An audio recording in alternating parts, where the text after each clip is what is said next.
And shifting focus now, Africa's digital payment platforms have continued to record tremendous growth since the advent of mobile money payments.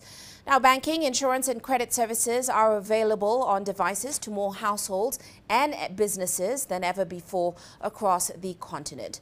But that has not come without its challenges. The Africa Private Capital Association, together with the Kigali International Financial Centre, highlighted some of these in their just released report, which is called Unlocking the Potential of Digital Payments in Africa.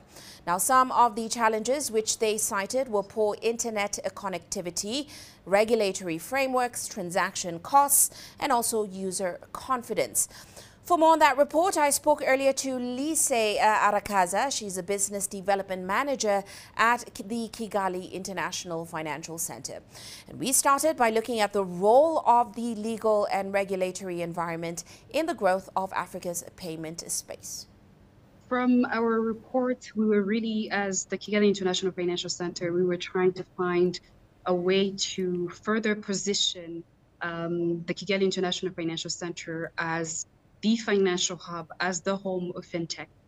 And we already have quite a strong offering for fintechs in terms of the regulatory frameworks that they get to use in Rwanda. But we wanted to assess how competitive it is compared to other African markets.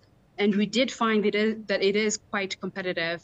But we now focus more on the regulatory sandboxes as opposed to the actual payment service provider licenses. We wanted to focus a bit more on the regulatory sandboxes for people that don't necessarily fall within the regulatory scope that is currently existing.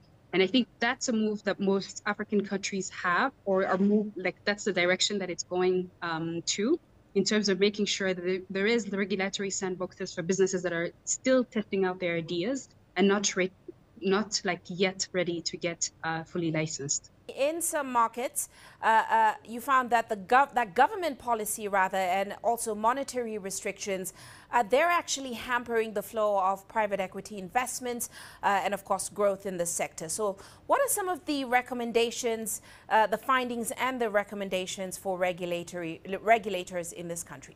Basically, when it comes to the regulator, their main concerns are around consumer protection and the stability of the financial market. So the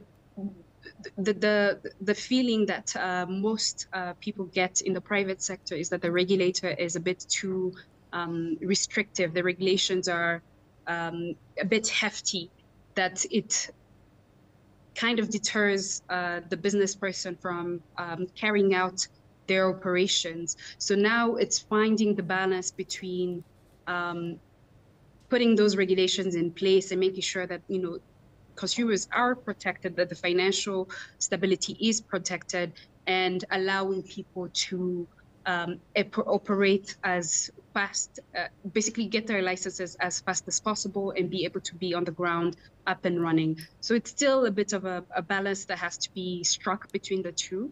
But I think our regulators are being proactive in interacting with the business sector to find that balance. Your home market is Rwanda, and it has been working towards becoming a regional tech hub. So talk to us about the progress that Rwanda has made so far and the growth drivers that are fueling it. What we have worked on is, one, with the regulator, of course, the regulatory framework for financial technology firms, making sure that a license can itself fintech itself can get a license, which in most other African markets, sometimes because that either there's not a license for fintechs, they have to go through banks, or there is, but the process is too lengthy that a financial technology firm will not take it on, and they will just go pair up with a bank. But then, of course, once you pair up with a bank, you don't have that independence that you would need to operate the way that you want. So we've created a regulatory framework that's purely that's very comprehensive, that any type of financial technology activity that you would be doing, you'd find yourself within that. And of course, with there's also a sandbox for people that are not necessarily, whose ideas are not necessarily tested yet, so that they can test it in a safe environment. And once they're ready, they can roll that out to the market.